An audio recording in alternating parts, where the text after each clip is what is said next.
Kim Jong-un seemingly vanished from public view as the coronavirus gripped the world in 2020, leaving reporters with the hard task of separating fact from fiction about his health. But that's always been the case for North Korea's mysterious supreme leader. This is the untold truth of Kim Jong-un. Little is known about Kim Jong-un's early childhood. Even the date of his birth is a mystery, but it's been confirmed that he spent 4 years in Switzerland beginning in 1996. Using the name Park Eun and posing as the child of North Korean diplomats, Kim attended an international school in Bern, per Politico. He joined his older brother, who was already studying there, and his maternal aunt and uncle, who were pretending to be their parents. The arrangement worked well up until Kim's mother was diagnosed with cancer. With their connection to the regime under threat, Kim's aunt and uncle fled to the U.S. Embassy and claimed asylum. Speaking to journalist Anna Fifield from her home in America years later, Kim's aunt, Ko Young-suk, revealed what life was like looking after the Kim kids. "We lived in a normal home and acted like a normal family. I acted like their mother. Their friends would come over and I would make them snacks. It was a very normal childhood with birthday parties and gifts and Swiss kids coming over to play." Not all the Swiss kids took a shining to Kim, however. In fact, he was reportedly quite the outsider, with one former classmate claiming that he would lash out when his peers conversed in Swiss German, which he struggled to understand. According to Kim's ex-classmate, "He kicked us in the shins and even spat at us."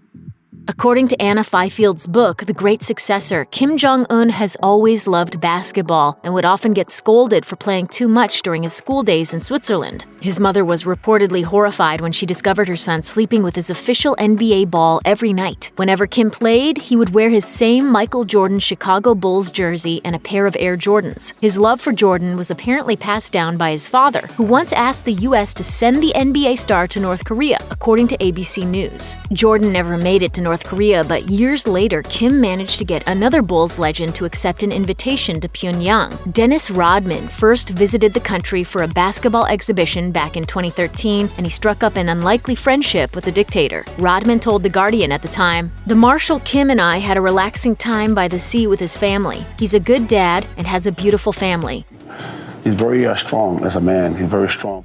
The Hall of Famer even sang happy birthday to Kim when he returned the following year in a bizarre moment that sums up this odd bromance. Rodman defended his friend for life when he spoke to Business Insider in 2019, claiming he still receives regular invites to North Korea but has been banned from traveling to the country by the president. He told the outlet, "I can't go because Donald won't let me go."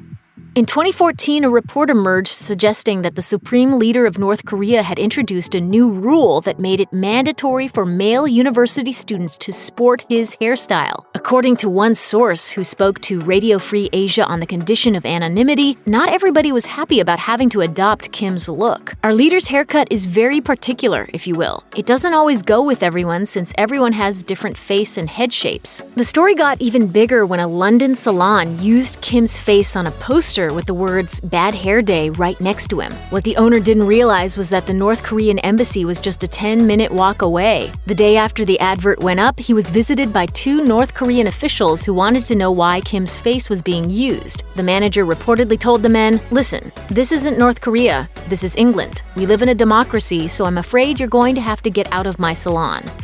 Kim Jong-un is thought to have married his wife, Lee Sol-ju, in either 2009 or 2010. According to sources cited by The Telegraph, the nuptials reportedly took place not long after his father suffered a stroke, with the regime keen to ensure that the Kim dynasty endured. Lee, who comes from an elite North Korean family, was reportedly part of her country's Olympic cheerleading team during her early 20s and went on to perform in concerts overseas. She was a member of a state orchestra whose members are, quote, "handpicked by the state based on their talent, looks, and loyalty to the regime," per the Straits Times. Lee was given the title of Respected First Lady ahead of her first solo public appearance in 2018, having previously been referred to as simply Madam or Comrade in North Korean state media. Like Kim, her date of birth is a mystery, but we all know that she has had at least one child by the dictator. Kim's BFF Dennis Rodman revealed that he, quote, "held their baby Ju-ai and spoke with Ms. Lee as well" when he spoke to The Guardian back in 2013. The couple are thought to have 3 kids in total.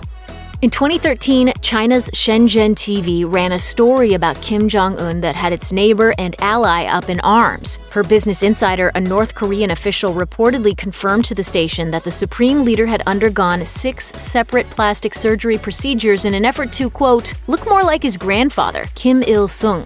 Known as the eternal president in North Korea, Kim Il-sung founded the country and has retained a godlike status. China's state news agency was quick to denounce the story, but it was still picked up by numerous South Korean outlets, which didn't go down very well north of the border. In fact, North Korea was absolutely furious. North Korea's propaganda agency KCNA said, "The false report released by enemies is a hideous criminal act which the party, state, army, and people can never tolerate. Those hurting the dignity of the supreme leadership of the nation should not expect any mercy or leniency. Time will clearly show what dear price the human scum and media in the service of traitors of South Korea, slaves of capital, will have to pay." The rumors persisted, of course, but is there any truth to them? According to North Korean defector Kim Yu-sung, there could well be. He wrote in Ask a North Korean, "It is thought that top elites in North Korea can get high-quality plastic surgery."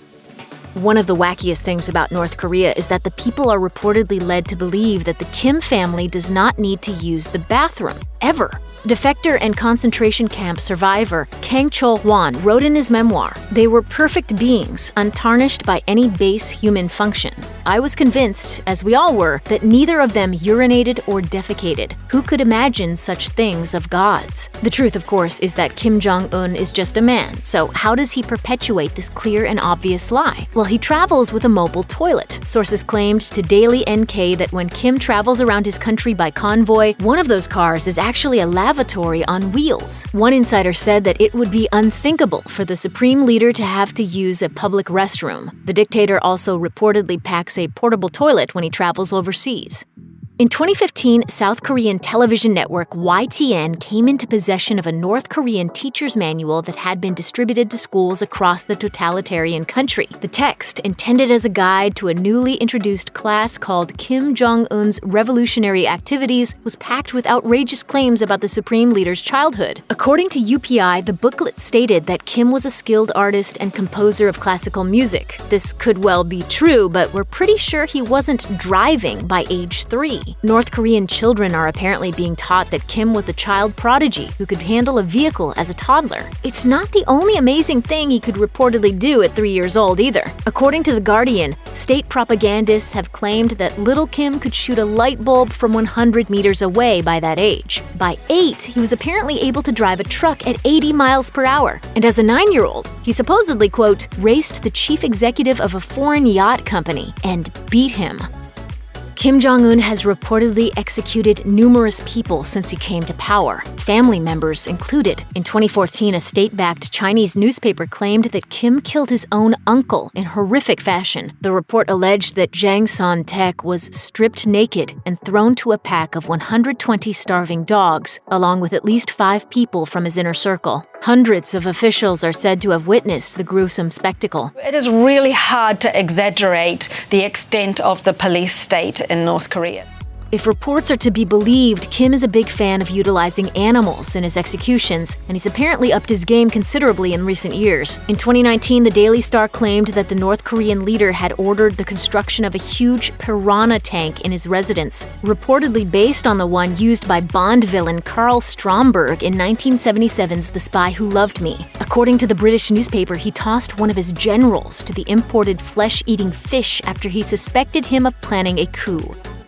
Kim Jong-un's half-brother, Kim Jong-nam, was once set to take over from Kim Jong-il before he fell out of favor with his father and left Pyongyang for Macau, where he lived in exile. On February 13, 2017, Jong-nam was due to fly into Macau from Kuala Lumpur, but he would never leave the Malaysian airport. As he waited for his flight, a woman rubbed an oily substance on his face without warning, per The Guardian. When she vanished, a second woman approached from behind and briefly covered his eyes and mouth with her hands. He died 20 minutes later. It turned out that he had been poisoned with a potent nerve agent named VX, though the 2 women who administered it claimed they had no idea what it was. The killers, who were 2 former escorts, one from Indonesia, the other from Vietnam, told Malaysian police that they'd been duped by North Korean agents and believed they were taking part in a prank for a Japanese YouTube channel. The charges against one were dropped, while the other spent just a few years behind bars. According to a former member of South Korea's intelligence agency, the Malaysian authorities were simply more interested in maintaining diplomatic ties